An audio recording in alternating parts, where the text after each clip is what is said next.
Olá pessoal, bom dia ou boa tarde, dependendo da hora que você está me assistindo. Sejam bem-vindos a mais uma aula e eu espero que estejam todos bem neste dia maravilhoso. A aula de hoje é sobre coordenadas cartesianas.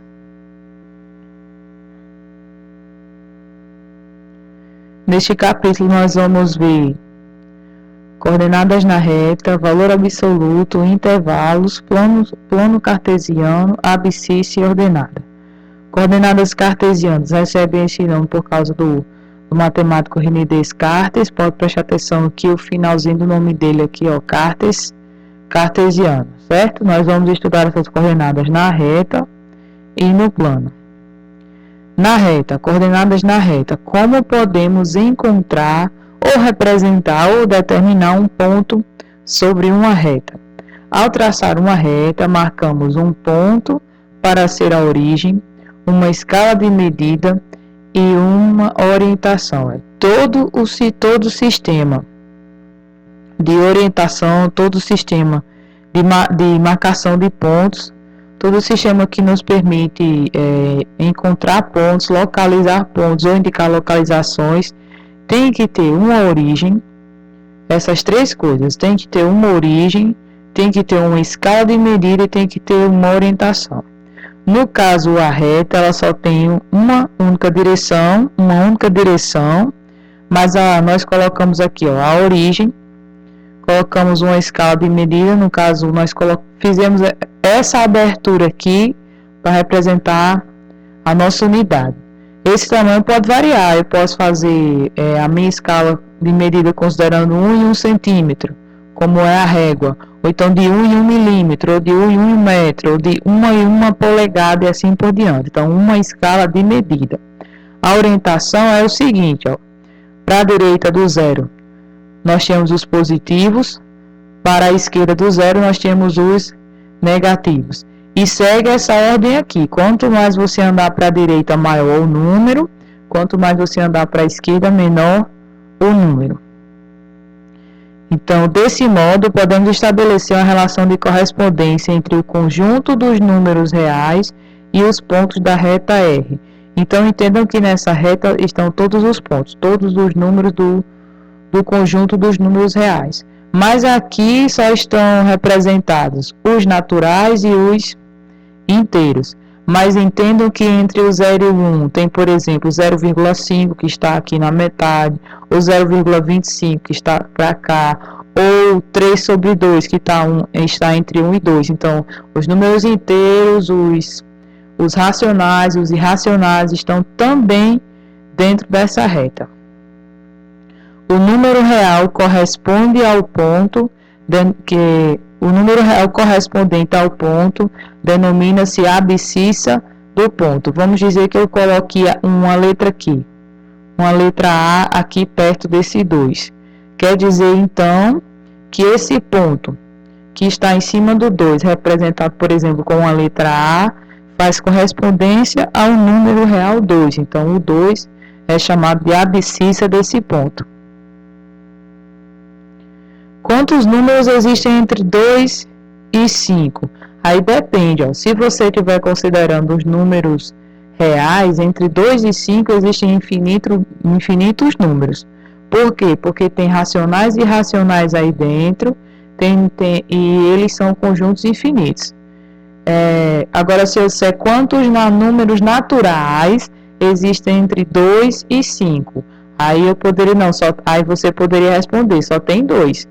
O 3 e o 4, certo? Então, se você respondeu 2, pensando nos números 3 e 4, esqueceu de muitos outros, como, por exemplo, 2,75, raiz de 5, 3,05 e por aí vai.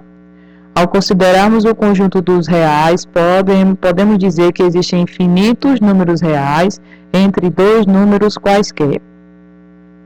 Então, o que nós concluímos é que a reta real ela é contínua tanto para a direita como para a esquerda e é infinita. A distância, já que estamos falando de ponto, de localização, então existe distância. A partir se eu estou na origem, vamos supor que você não andou nada, você está em cima do zero. A partir do momento que você se desloca para a direita ou para a esquerda, você deslocou alguma distância. Então, por exemplo, se você foi do 0 até o 3, você andou quantas unidades? Você andou 3. Então, a distância do 3 é 3. Você andou 3.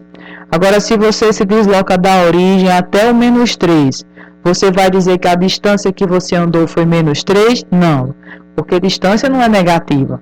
Você vai dizer o seguinte, que de 0 até menos 3, você se deslocou 3 unidades. Então, a distância do número inteiro menos 3 até a origem também é 3 unidades.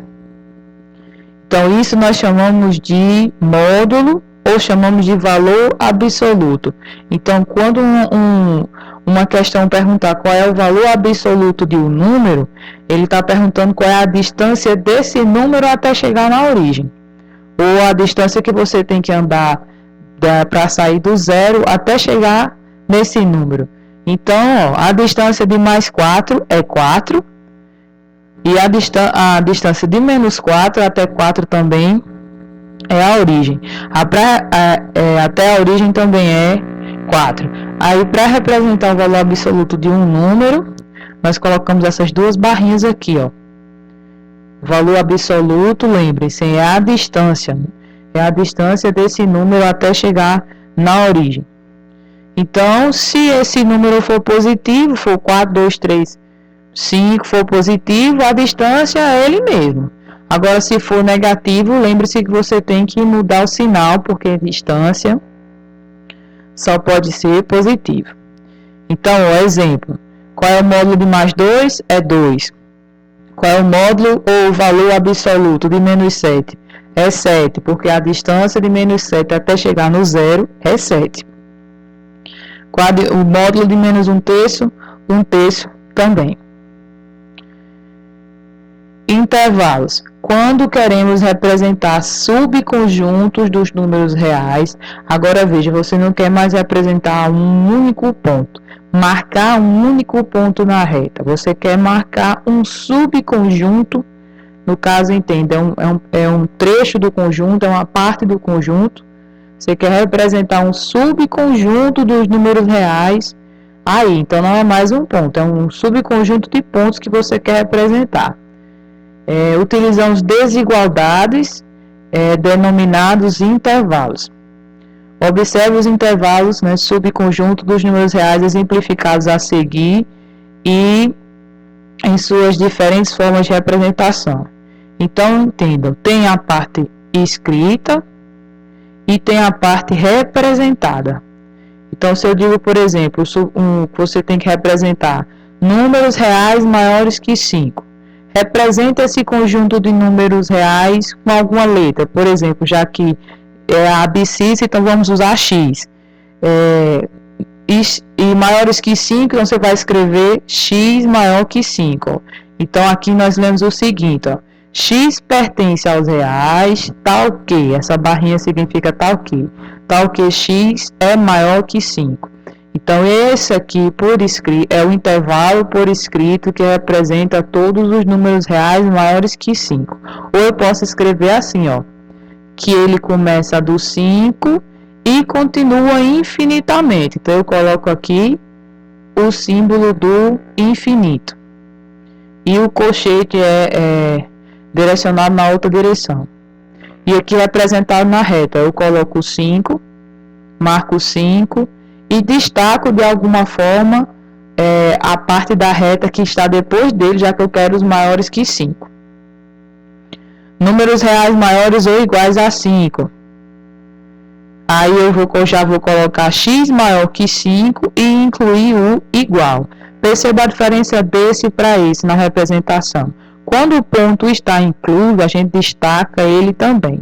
Quando ele não está incluso, a gente abre a bolinha ou abre o ponto para indicar que ele não está incluso, que ele está aí excluído aí do intervalo.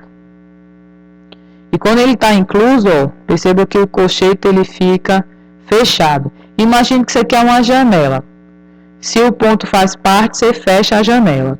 Se o ponto não faz parte, você abre a janela. Ou imagine também que é uma porta. Represente na reta real os seguintes intervalos, ó. Aqui tem x pertence aos reais, tal que x, no caso x representa todos os números, representa todo o subconjunto dos números, que são menores que menos 3. Então eu faço uma reta, não vai sair muito reto aqui, gente, que é bem complicado desenhar no computador. Vamos dizer que a origem seja bem aqui no meio, 0. Aí o menos 3 vai estar aqui, coloco menos 3. Aí ele não está incluso porque é só menor que menos 3, não é menor ou igual a menos 3, então eu faço um ponto aberto. Se é maior, eu vou destacar a parte à direita. Se é menor, eu vou destacar a parte à esquerda. No caso, eu tenho o costume de destacar assim, ó. Você pode vir com um marcador de texto, alguma coisa e achurar, mas no caso essa é a parte que me interessa. Na B tem x pertence aos reais, tá ok.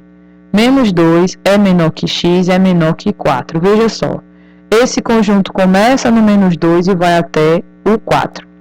Então vamos ver qual que o 0 esteja por aqui, só para a gente se posicionar. O menos 2 vai estar aqui. 1, 2, 3, e o 4 vai estar para cá, certo? Veja, não é menor ou igual, então o menos 2 não está incluso, aí eu faço um ponto aberto. O 4 também não está incluso, então coloco um ponto aberto.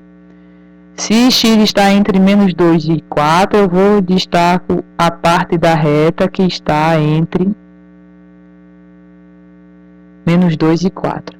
Se você quer escrever isso na forma de colchetes, perceba, ó, aqui essa reta, ela vem da esquerda, se é para a esquerda, ela vai para o infinito, só que o infinito negativo.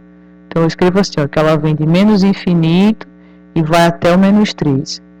O menos infinito, eu sempre coloco a portinha aberta. E porque ele está representando vários números, vários pontos. Ele não está representando um único ponto. Então, coloca aberto. Quando o ponto não estiver incluso, você coloca aberto também. Aqui ele começa do menos 2 e vai até o 4. O menos 2 não está incluso, então porta aberta. O 4 também não está incluso, então porta aberta. Aqui ele vai também do menos 2 até o 4. Só que veja agora, o menos 2 é menos 2 menor ou igual. Então eu vou aqui, faço um ponto fechado para indicar que o menos 2 faz parte. Agora, menor que 4 não é menor ou igual a 4. Então, 4 não está incluso. Eu vou e faço um ponto aberto. E destaco aqui a parte da reta que está entre menos 2 e 4. Se você quer escrever em intervalo na outra linguagem, você coloca, começa de menos 2, vai até 4. O menos 2 está incluso, então porta fechada. O 4 não está incluso, então porta aberta. Está que x é maior ou igual a menos 4. Então faço uma reta qualquer, marco menos 4. É maior ou igual, então o igual, se é igual, o menos 4 está incluso. Maior, se é maior, eu vou destacar a parte A direita. E se você quer escrever na outra linguagem, você pode colocar menos 4. Se ele vai de menos 4 e continua para a direita infinitamente, então você coloca infinito positivo. Menos 4 está incluso, então porta fechada. E o infinito é sempre porta aberta. Aqui, ó, ele vai de menos 1. Veja que o colchete está para dentro, portinha fechada. Então, o menos 1 está incluso e continua para o infinito. Então, vai ficar o seguinte, ó. Pega uma reta, coloque o menos 1. O menos 1 aqui está incluso, então feche. E vai até o infinito. Certo? Os livros têm o costume de colocar uma setinha assim no início, final da reta, para indicar que isso aqui continua. Certo? Essa outra vai de 2 até 4. De 2 até 4. Só que o 2 está aberto, então, bolinha aberta. e o 4 está fechado. Então, bolinha fechada. Então, ó, esse conjunto é de todos os números que estiverem entre 2 até chegar no 4. Desse aqui, do menos 1 em diante. Desse, do menos 4 em diante. Esse, entre menos 2 e 4. Esse, entre menos 2 e 4. A bolinha fechada ou aberta indica se as extremidades aqui estão incluídas ou excluídas desse intervalo. Aqui, ó, vai de menos 1 até 3. Eu fiz uma representação qualquer apenas para mostrar a vocês como indicar o intervalo. Menos 1 está fechado. O 3 está fechado também. Destaca o intervalo entre 1 e 3. E por último, entre 3 e 8. Então, faço uma reta qualquer, coloco o 3 e o 8, que são as duas extremidades do intervalo. O 3 está fechado. O 8 também, fecha e destaca o intervalo. Então, você pode destacar com um zigue-zague, uma molinha, ou então fazer um traço mais grosso. Indique os seguintes intervalos que estão representados na reta real. Ó. Aqui ele começa do 0 e vai até o 5. O 0 não está incluso, então porta aberta. O 5 está incluso, então porta fechada. Ou posso escrever assim, x pertence aos reais, tal que 0 é menor que x, que é menor que 5. O 0 não está fechado, então não coloco igual. Agora o 5 está fechado, então eu coloco igual. Ó. 0 menor que x, menor ou igual a 5. Aqui ele começa do menos 4 e continua infinitamente. Então, menos 4 até o infinito. O 4 não está incluso, então aberto. E o infinito também sempre se coloca aberto. Ou x pertence aos reais. Tal que x é qual subconjunto? Todos os números maior que menos 4. Par ordenado. Observe a situação a seguir. Suponha que as carteiras da sala de aula estejam dispostas em 5 colunas. Então, aqui as 5 colunas, 1, 2, 3, 4, 5, e 6 linhas. Estão aqui as 6 linhas. Nessas condições, perceba que ele destacou 4 cadeiras. 4 carteiras, a A, B, A, C e a D. A A está localizada, veja só, na segunda coluna e na quinta linha.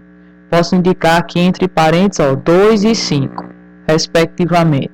A carteira B está localizada na quinta coluna e na segunda linha. Então, indica 5 e 2. E a carteira do aluno C está localizada na primeira coluna, está aqui a primeira coluna, e na terceira linha, indica-se 1 e 3. E a D está localizada na terceira coluna e na segunda linha, indica-se 3, 2. Em situações como essas, temos que distinguir os pares pela ordem dos seus elementos. Se você disser que a carteira está na posição 3, 2 e disser que a carteira está na posição 2, 3, são posições diferentes. Então, pares ordenados obedecem em uma determinada ordem. Né? Seus elementos têm que estar dispostos numa determinada ordem. Por isso, o nome par ordenado. Ao considerarmos um par ordenado com os elementos A e B, no qual A seja o primeiro elemento e B seja o segundo elemento. No plano cartesiano, X é o primeiro elemento e Y é o segundo elemento. E a gente sempre indica X e Y. E se você troca a posição, os números, aí já é outro par ordenado. Então, lembre-se disso. Fazemos X e Y. Então, as coordenadas cartesianas no plano. Ao estabelecer uma correspondência entre os pontos do plano e o conjunto de pares ordenados de números reais, cada ponto no plano está associado um e somente um par ordenado de números reais. E reciprocamente, a cada par ordenado estar associado um e somente um ponto no plano. Ou seja, se eu marco um ponto qualquer aqui no no plano cartesiano, marquei o ponto A. Só existe um par ordenado correspondente a esse ponto A. Se eu coloco e vice-versa, só existe um ponto que possa representar esse par ordenado, certo? Então, a cada par ordenado está ligado um único ponto. Então, como é formado o plano cartesiano? É considerado duas retas reais. Ó. A primeira que a gente já estudou, que é o eixo das abscissas, com o zero no meio, na origem, para a direita positivo, para a esquerda negativo. Colocamos um outro eixo semelhante a esse, só que agora na vertical, com a origem, se cruzando com a origem do eixo do X, que é o eixo das abscissas, certo? E formando aqui um ângulo de 90, ó. Então, o plano cartesiano é formado por duas retas reais que se cruzam entre si na origem. Esse eixo que fica na vertical é chamado de eixo das ordenadas. Se você vai para cima é positivo, se você vai para baixo é negativo. Quanto mais você subir, maior o número, quanto mais você descer, menor o número. Então, um ponto aqui no plano cartesiano, ele agora vai ter que ser indicado por duas coordenadas, ou seja, pelo par ordenado. O primeiro ponto do par ordenado que você vai indicar é o da abscissa, que é o do X, e o segundo ponto do par ordenado, que é o Y, é chamado de ordenada. Então, a abscissa e quem vem depois, né, seguindo a ordem, é a ordenada, certo? Usamos um parênteses para indicar um ponto e uma vírgula para separar a abscissa da ordenada.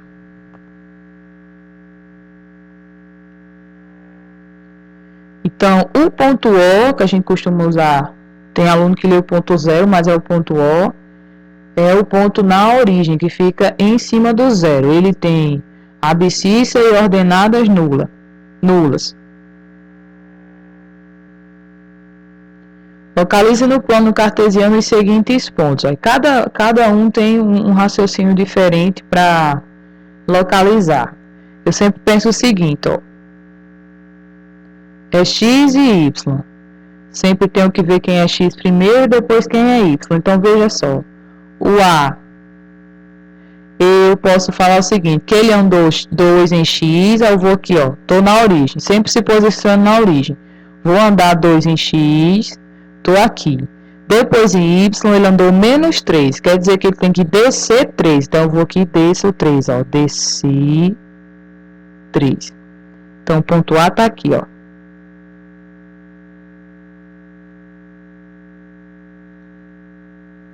Novamente, o B, ele andou menos 1 em X, então estou aqui no 0, vou para o menos 1 em X. E andou 3 em Y, então vou subir 3 em Y. Então, está aqui o ponto B. Sempre que você localizar um ponto, coloque a nomeação do ponto. Esse é o ponto A, esse é o ponto B. Já tem gente que vê de outra forma, por exemplo, gosta de ter outro tipo de raciocínio. Por exemplo, é X, menos 2 para X e menos 4 para Y. Então, vou aqui, ó, menos 2 para X, está aqui o menos 2. Localizei o menos 2. E menos 4 para Y. Então, venho com a régua e faço o seguinte, ó, traço uma aqui na vertical, em X, e venho, traço um aqui na horizontal em Y. No momento que essas duas se encontrarem,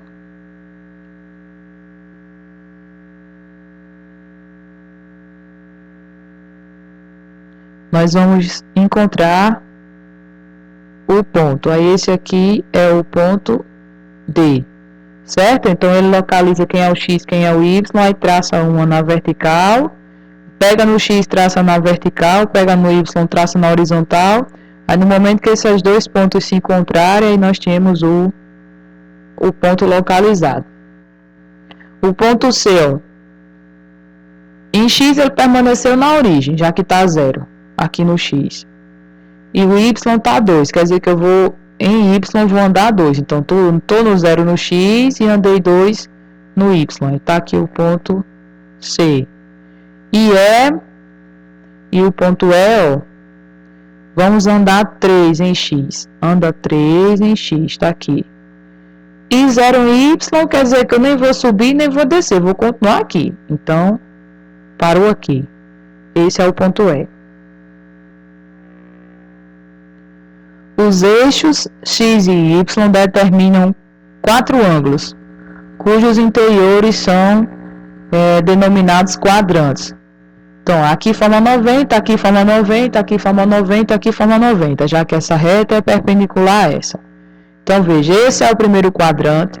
No primeiro quadrante, se você posiciona um ponto aqui, perceba que tanto a abscissa como a ordenada são positivas. Agora, se você vem para o segundo quadrante, desse lado o x é negativo. Então, a abscissa é negativa, mas como você está aqui em cima, a ordenada é positiva. No terceiro quadrante, tanto o x como o y e o y são negativos. E no quarto quadrante, o x é positivo e o y é negativo. É só você lembrar, no x, para a direita é positivo, para a esquerda é negativo. No y, para cima é positivo, para baixo, negativo. Localize no plano cartesiano o segmento cujas extremidades são os pontos P e Q. Ou seja, é um segmento de reta cujas extremidades são P e Q. Aí começa no P e vai até o Q. Então, vamos marcar. Quem é o P?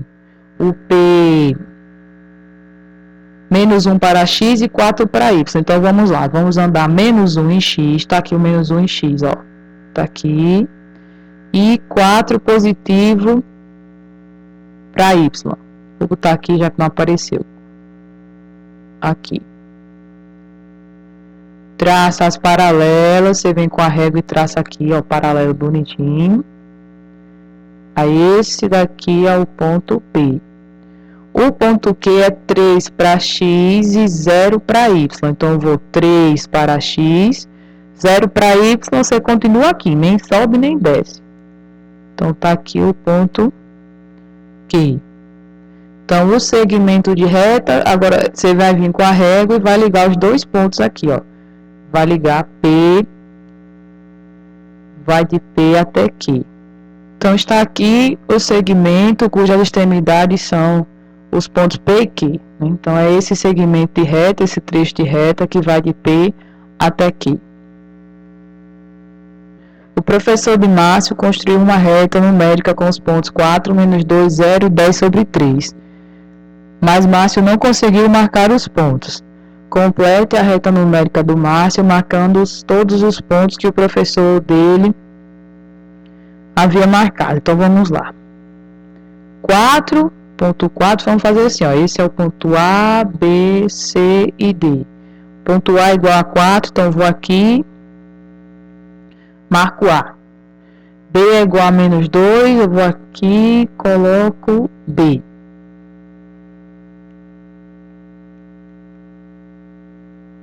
C é igual a 0, então o C é esse ponto aqui, que está justamente em cima da origem, C. E D é 10 sobre 3, gente. 10 sobre 3. Vamos lá.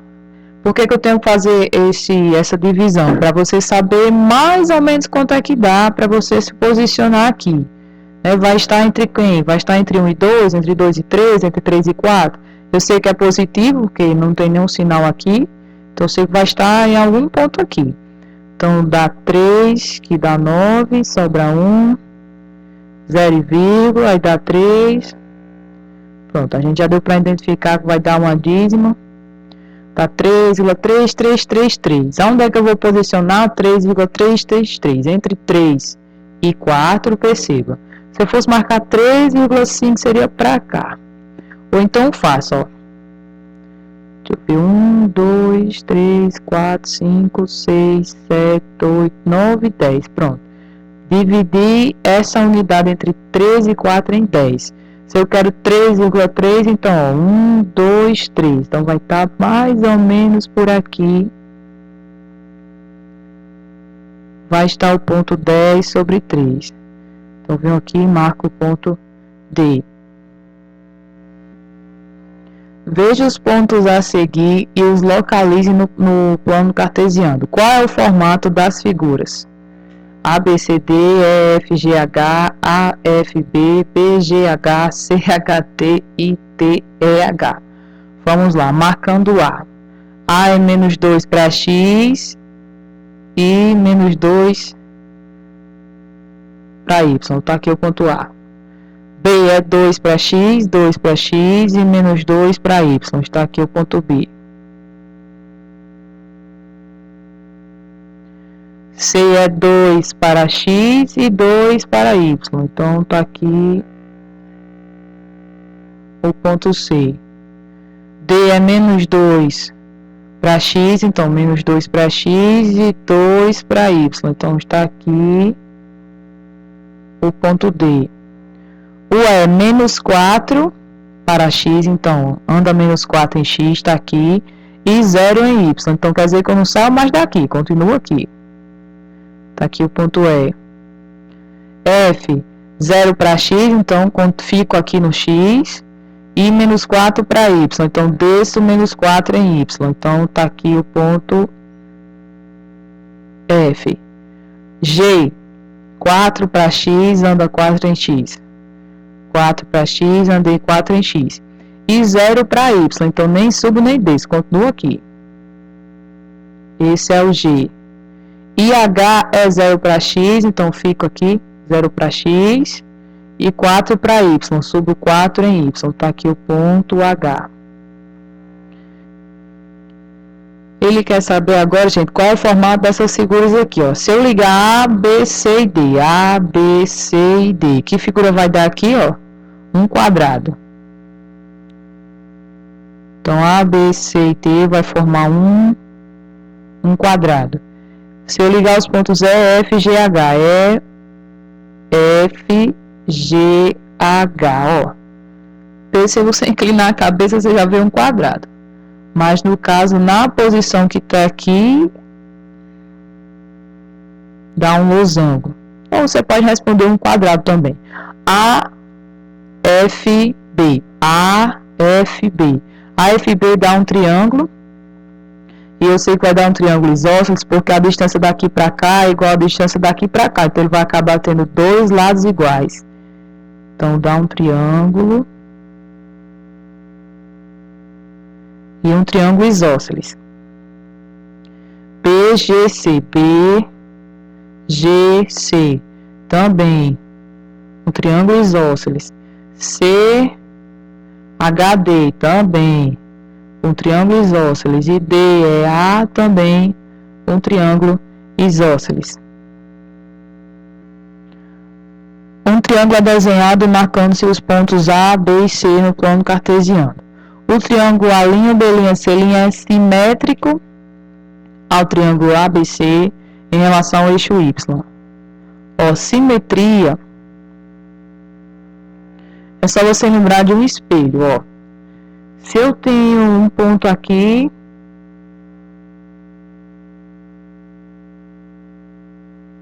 marcado aqui, ó. Por exemplo, se eu estou considerando que X é um espelho, o que é que nós vemos quando estamos de frente a um espelho? A gente vê a mesma imagem refletida e a distância que você está do espelho é a mesma distância do espelho até chegar na sua imagem. Então, se eu dissesse assim, que é a simetria com relação ao eixo X, então o X seria o espelho. Então, como é que eu veria o A lá do outro lado do espelho? Veria ele a mesma distância que ele está, o A está a que distância do espelho? Ele está distando 3 do espelho, então a imagem vai distar 3 também. Só que como é para o outro lado aqui, ó, aqui vai ficar negativo e aqui vai continuar na mesma linha, ó. Então eu fiz a simetria. Se eu fizer de conta que o eixo X é um espelho, o A vai ser visto lá dentro do espelho aqui. Então veja só. As coordenadas do meu exemplo aqui são 2 e 3. O espelho dele com relação ao eixo X mudou qual coordenada? O Y ficou negativo. Então, quando a questão falar que a simetria é com relação ao eixo X, ou que a rotação é feita com relação ao eixo X, o truque é só esse aqui. Você muda o sinal do Y. Agora, se for com relação ao eixo Y, se o espelho for seu eixo Y agora, se a simetria for com relação ao eixo Y, então você vai mudar o sinal do X. Por quê? Ó? Se você for fazer a simetria do A para cá, perceba que o Y ficou a mesma coisa. O que foi que mudou? Você saiu da direita para a esquerda, então você mudou o X. Então, a simetria com relação ao eixo Y, você muda o sinal do X. Então, quando eu fizer a simetria aqui do triângulo ABC, eu tenho que fazer a simetria do ponto A, o B e o C. Então, se eu fizer a simetria ponto a ponto, isso para você não, se você lembrar desse truque, você não vai ter que precisar fazer o desenho do triângulo, imaginar como é que vai ficar a simetria desse triângulo. Então, o truque é fazer a simetria ponto a ponto. Então, já que é com relação ao eixo Y, vai mudar o sinal do X. Então, vamos lá. Mudando o sinal do X aqui, fica menos 3. O 5 continua. O B' muda só o sinal do X, ó, fica menos 2. O Y continua. Faz o C' agora, muda só o sinal do X, ó, tá com menos 4. Fica 4 e o Y continua. Então, veja, não mudei os valores das ordenadas. Só mudei o valor das abscissas. Só mudei os valores do X. Aí pergunta se um dos vértices do triângulo A', B', C', ou seja, um dos triângulos simétricos, qual é? Vamos lá, esse não é, ó, não está aqui. Tem que ser um desses três. Esse também não é. Esse também não é. Esse também não é. Esse daqui, ó. Pronto. Qualquer coisa vocês podem me procurar depois para tirar dúvidas, certo? Por hoje é só, pessoal. Até a próxima aula. Se cuidem e fiquem em casa. Beijo.